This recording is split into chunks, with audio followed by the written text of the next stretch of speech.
champion, and of course Ferrari's biggest fan and Ferrari's fastest driver. As I hope you had a wonderful, amazing summer 2026, full of sunshine, full of jumping into the turquoise sea, and of course now after a well-deserved rest, it is time in our 2026 fashion that is not so brand new now to take a look at the circuit that will open up what will effectively be the final 11 rounds of the championship. Let's go for the hot lap of the round 14, or what will effectively still be round 12 of the championship, the Dutch Grand Prix, which will now be pretty much run on the Zandvoort circuit for the very last time. So as we are obviously saying goodbye to this Grand Prix with our also very surprisingly penultimate sprint Grand Prix weekend of the season, we will go on a real roller coaster of a ride of a circuit that has some really cool turns, for example nicknamed after some of the heroes, such as the first Tarzan turn,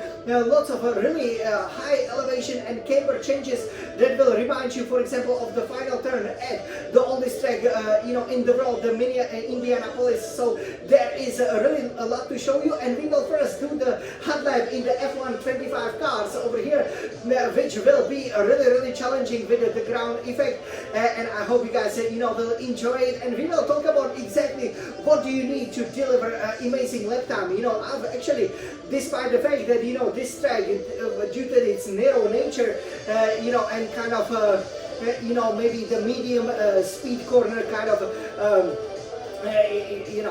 you basically have lots of medium speed corners, right? It's not, I would say, that super enjoyable, even though there are some super fast turns, that now you can take absolutely flat out. It is not one of my favorite circuits, but I've always run very fast over here, set the fastest laps, and even made it almost, and I was pretty much leading the race from last on the grid. I planted it on pole position, but as Ferrari, we haven't done so well on the return ever since the track returned since 2021. But hey, with the race victory, 7 pole positions, 10 fastest laps, and 18 podiums, we are sure to have some successful weekend over here for once in a while. So we will jump into the cockpit of the Ferrari SF1000 T818 Formula 1 Racing Simulator, and we will take a look at the setup, which gives you that stability that you need for the confidence to tackle some of the corners at the full throttle, which is quite amazing. We will also talk about how to specifically brake into the corners and accelerate, what kind of setup you need for that. We will then do the warm-up lap, and then we will do the hot lap around the sand dunes here of the North Sea at Zandvoort, Netherlands. So, are you guys ready? Of course you are. So let me jump into the cockpit over here, and let's get started with this very challenging circuit in a way. But once you master it, and once you know, for example, how to tackle the turns, it will be a real joy to drive. So over here, as you can see, we've already done over here pretty much almost the 2/3 of the calendar. The title race is really heating up, and we will go here to the Netherlands, and you can see nestled right up there with, of course, Lewis Hamilton being the lap record holder. So that looks pretty well over here for us as Scuderia Ferrari. Obviously, this circuit does feature a couple of long straights, but basically what it does, as you can see, it has lots of the turns, right? So it's actually quite challenging, to tackle some of the corners, but once you know how to do it, it's a real joy. So over here, and let's take a look first at the setup, and it's quite a unique scenery. You can see the Netherlands, there are no hills like you can see over here, and lots of sand, because obviously that used to be the sea previously. So over here,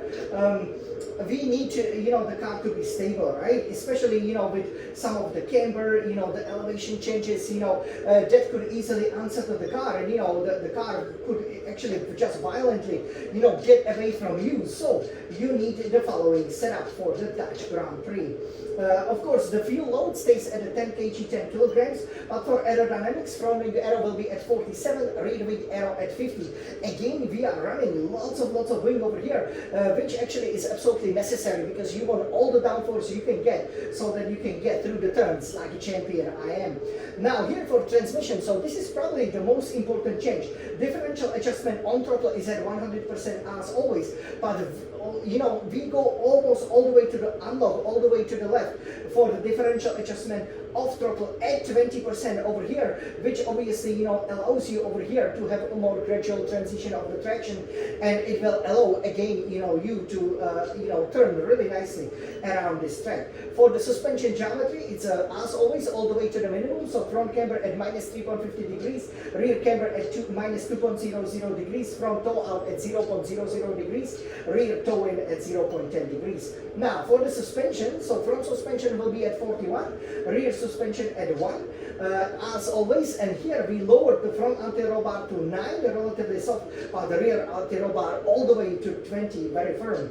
Front ride height is at 24, rear ride height at 47, as we still feeling the effects of the scorching hot 2026 record-breaking summer. You can see the ride height, it is better if you raise it, because with so many changes over here, you know, if you get a bit of the line, you can really hit, you know, the floor quite hard, and you know, that could, you know, unsettle the car. For the brakes, front brake bias at 56%, brake pressure at 100%, and tires all the way, we will put them to the minimum. We find out that actually the softer tires work pretty well over here, with the front right tire pressure at 24.2 psi, and it's 24.2 psi also for the front left tire pressure. That allows you again, you know, to have the a really good traction, which is absolutely necessary through lots of the corners. For rear right tire pressure, it is at 20.9 psi per square inch. Same for the rear left tire pressure at 20.9 psi per square inch.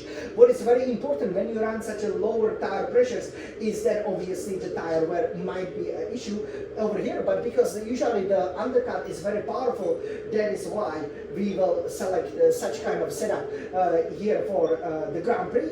And because of course it is actually really difficult to overtake through some of the banky turns over here, especially, you know, the final turn 14 heading into the turn 1, which is the Tarzan turn. You do not need really the high pressures, for example, because you know, for the high pressures, as you do know, yeah, they would give you a little bit more speed, but it's not really necessary. So over here, everybody, let's take a look at our flag right up here. Okay. So here we will take it right up here from you know, the simulator. Okay, and here 6th gear, you brake to the 4th gear as it opens up, and very quickly on the power before you even see that Ferris wheel. Here in 2025, obviously you would open up that DRS, and you know, you can be pretty confident over here with the car. That's why they extended the DRS zone, as here the Dutch Grand Prix opens up with all of the flags, and here just be careful entering the pits. It's at a really high speed, and here you can see this is where we will be getting our trophy. You can see that pedal clamp obviously with the white podium. So yeah, the DRS will be wide open over here. Is it an overtaking opportunity here? Yeah, definitely. You can see that there is quite a lot of space over here, left and right, you know, to overtake, but only for 2 cars. 100-meter board, you brake relatively late and with authority to the Tarzan, and you really want to hit, you know, don't go, you know, again, you know, too close to the inner curve, don't go too wide over here, and very early on the power. The track is bumpy, yes, but you want to go on the power, engage the battery over here, go 5th, 6th, even 7th gear if you can, and then flick the wheel slightly over the gas, 5th gear, give it a bit of a power, you know, for that extra speed as you rotate the car, usually like this way.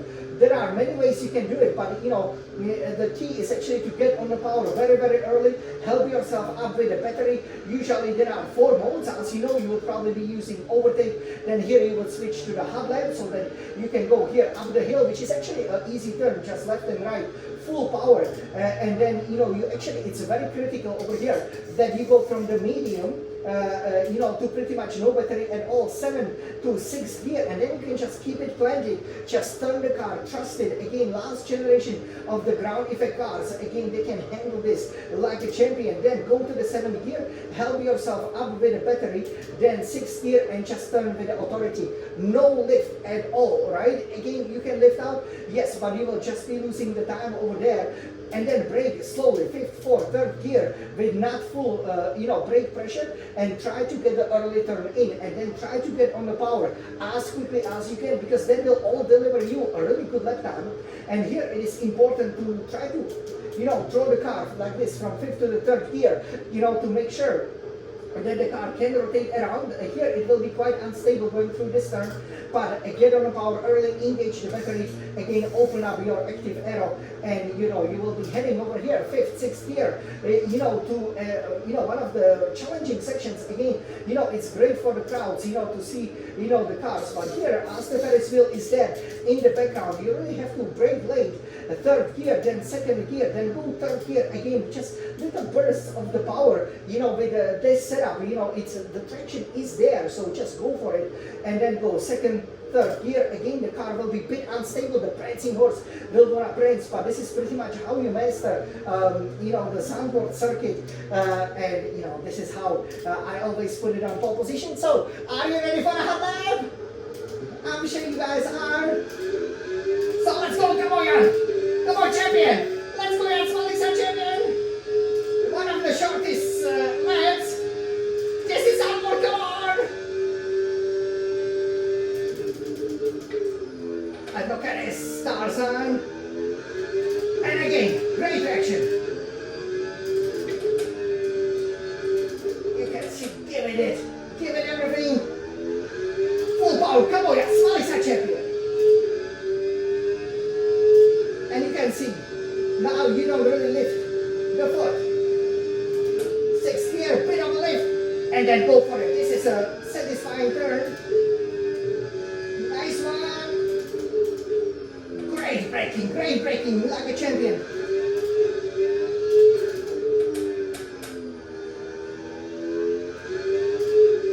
Nice, Alexa champion. This is a great highlight.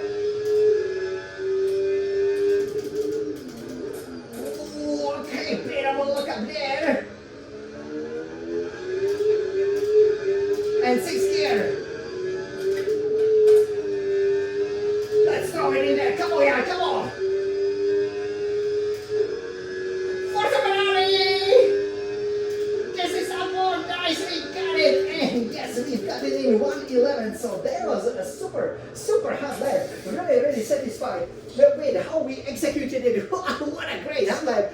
Hope you guys enjoyed over here. And this is exactly what you need. So you can see the car is nice and stable, especially going over the bumps. The suspension works like a treat, and you can really just focus on always deploying the energy correctly. Applying the throttle, and yeah, it is actually a real joy to drive. When you can go through some of the very fast turns. You could see that obviously in a hot lap over here. I did lift somewhat through some of the fast sections just to position the car, but overall sometimes no lift is necessary, and you will see in a red hot lap how to do it. So what a hot lap! Yes, and this is exactly what delivers some magnificent performances.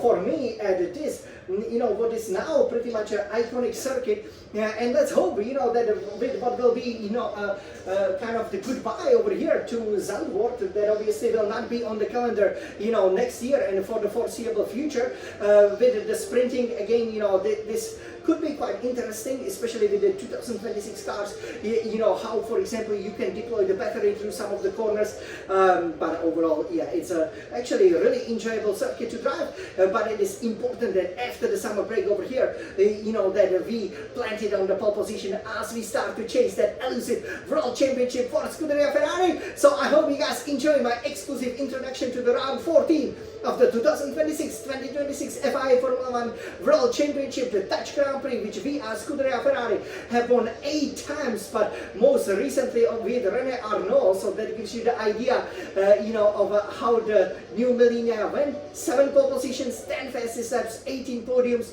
Me, I'm the Smalik-san champion. I've been on the pole position over here. I crashed out in very wet conditions, which is one of the worst weather you can have. So hopefully it will be nice and sunny like the summer is supposed to be. I've gotten 2 fastest laps. I've always been on a podium. I've been second because obviously the Dutch villain has crashed me out in the Tarzan corner, on the very final lap. That was a really difficult pill to take, but we destroyed the opposition on our second try. So over here, let's destroy all the opposition because we love racing, we love Formula 1, we love Ferrari. Forza Ferrari!